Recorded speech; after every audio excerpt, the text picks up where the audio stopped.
स्वागत है आपका और मैं हूं आपके साथ माधुरी तिवारी। आप देख रहे हैं राजस्थान स्पेशल। सीधा आपको लेकर चलेंगे राजस्थान के सिरोही, जहां पर सीएम गहलोत जनसभा को संबोधित कर रहे हैं।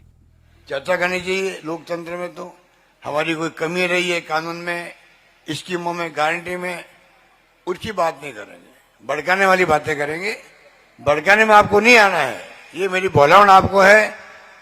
और आपको कांग्रेस के हाथ का निशान का बटन दबाना है, सरकार लानी है। यही बात कहता मैं अपनी बात समाप्त करता हूं। धन्यवाद, जय हिंद, धन्यवाद।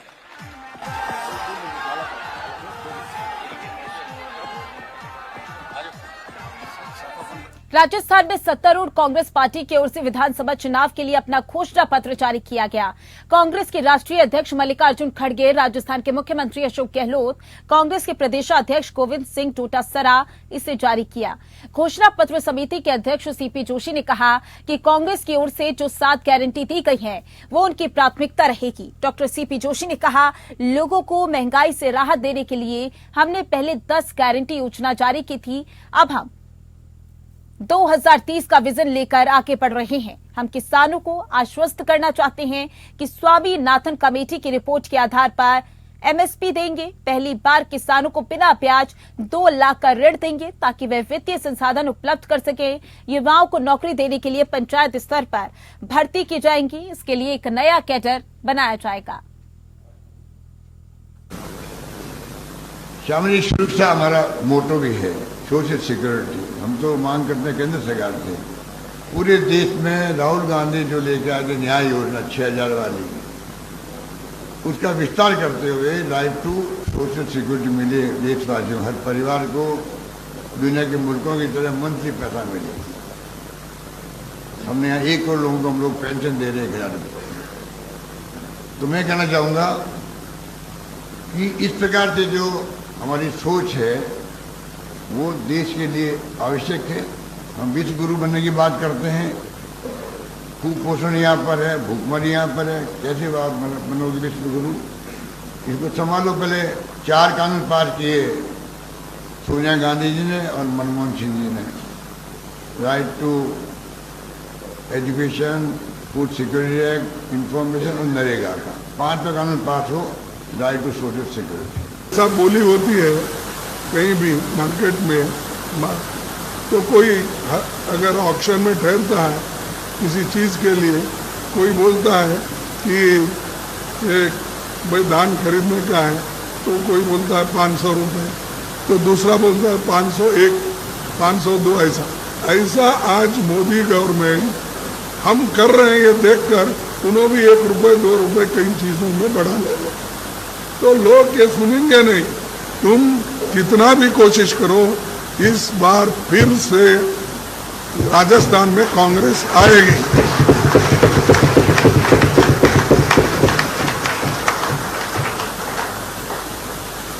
अब हम ये भी करेंगे, जैसा कि जोशी साहब ने बोला, देखो भाई सिर्फ राजस्थान के लिए नहीं, सारे हिंदुस्तान में हम जाति जनगणना करके रहेंगे अगर हम।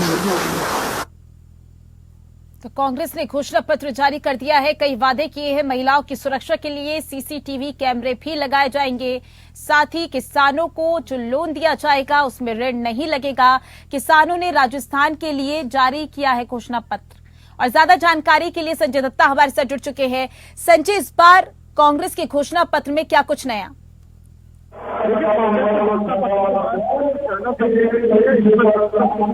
किसानों को 10 लाख तक ऋण मुक्त महिलाओं की सुरक्षा को मद्देनजर देखते हुए किसानों पर किसी की बात कही, युवाओं को घोषणा पत्र में सभी वर्गों को ध्यान में रखते हुए। जी ठीक है संजय, ज्यादा जानकारी के लिए बहुत बहुत शुक्रिया आपका।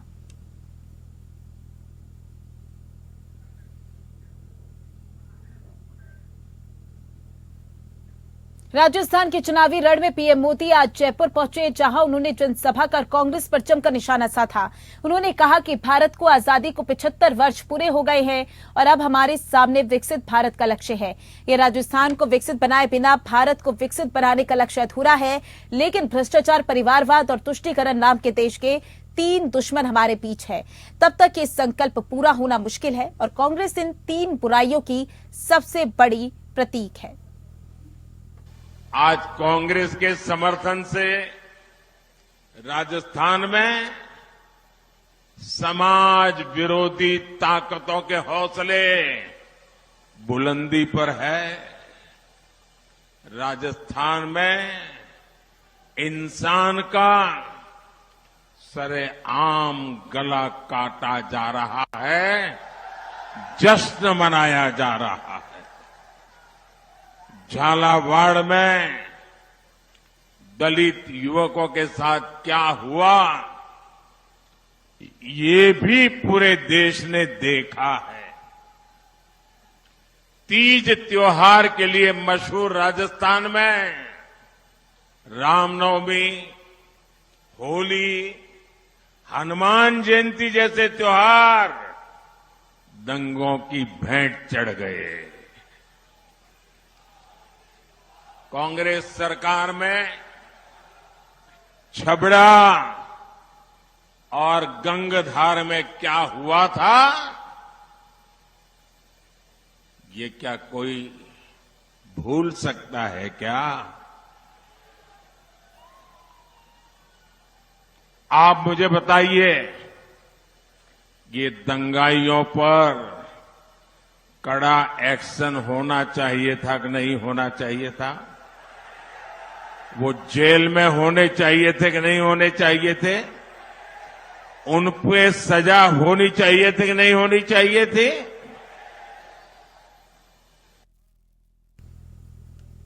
केंद्रीय गृह मंत्री अमित शाह आज राजस्थान में 3 जनसभा और 1 रोड शो करेंगे। शाह सबसे पहले किशनगढ़ बास विधानसभा सीट के लिए दोपहर करीब 12:30 बजे खैरथल में जनसभा करेंगे। इसके बाद नीम का थाना विधानसभा क्षेत्र के लिए गृह मंत्री की सीकर में दोपहर 2 बजे जनसभा होगी। इसके बाद शाह नवलगढ़ विधानसभा सीट के लिए दोपहर 3 बजे झुंझुनू में जनसभा को संबोधित करेंगे।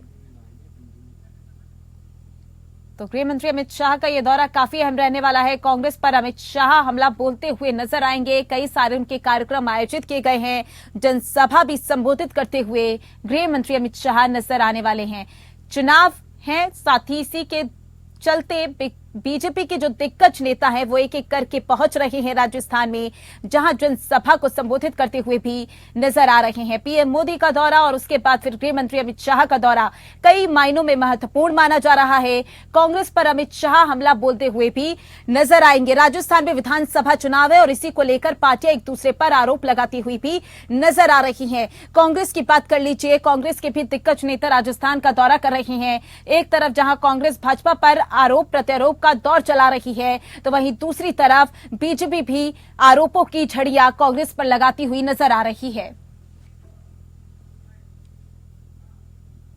चुनाव प्रचार के अंतिम चरण में बीजेपी प्रचार में कोई कसर नहीं छोड़ना चाह रही है। भाजपा राष्ट्रीय अध्यक्ष जेपी नड्डा धोद विधानसभा सीट और फतेहपुर विधानसभा सीट में जनसभा को संबोधित करेंगे। नड्डा के निशाने पर रहेंगे राहुल गांधी और प्रियंका गांधी।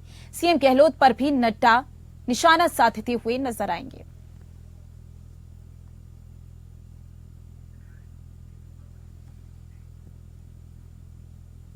राजस्थान के चुनावी रण में सीएम योगी, आज सीएम योगी का राजस्थान दौरा है। मुख्यमंत्री योगी आदित्यनाथ आज चुनावी हुंकार भरेंगे। 4 जनसभाओं को संबोधित करेंगे। मुख्यमंत्री योगी आदित्यनाथ डूंगरपुर, चित्तौड़गढ़ में मुख्यमंत्री की जनसभा होगी। भीलवाड़ा, उदयपुर में जनसभा को संबोधित करेंगे।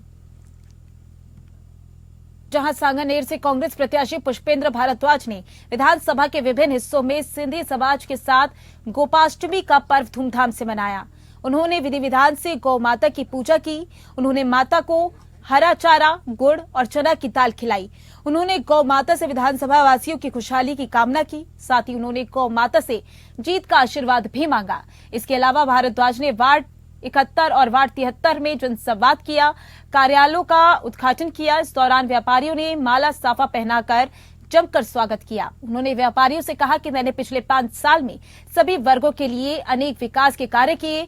आप लोगों के लिए सड़क पर संघर्ष भी किया। विकास कार्य कराने में कभी पक्षपात नहीं किया है, इसलिए आप भी इस बार बिना पक्षपात के सिर्फ विकास के मुद्दों पर ही वोट दें।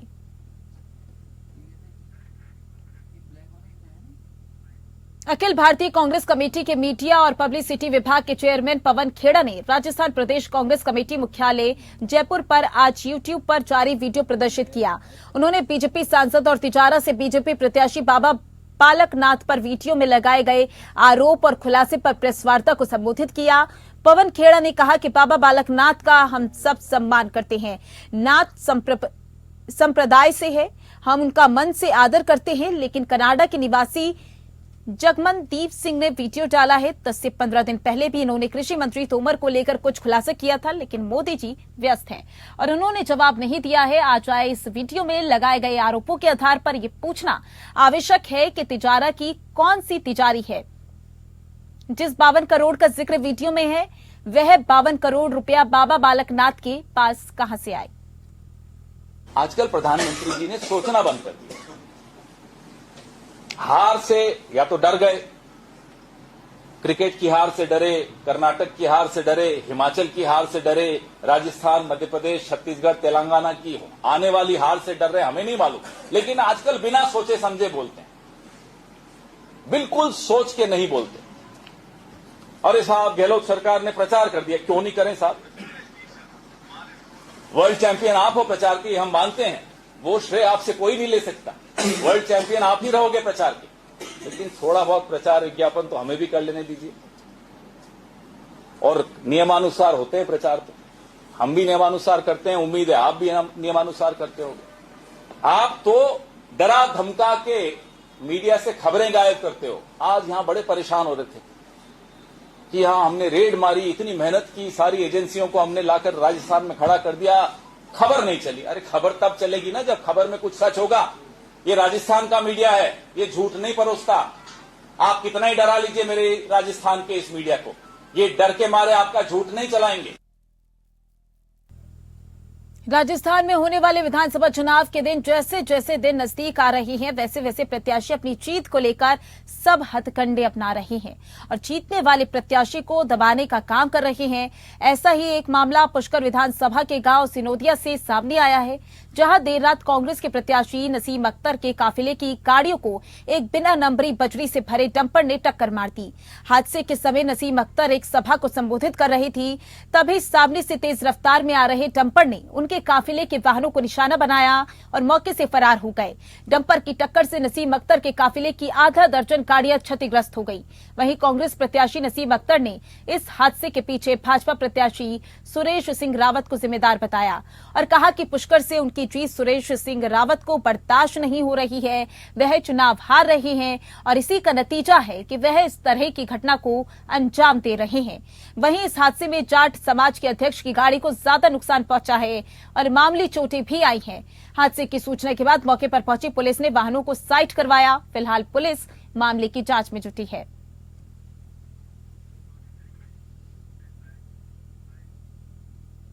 और फिलहाल के लिए इस बुलेटिन में बस इतना ही। नमस्कार।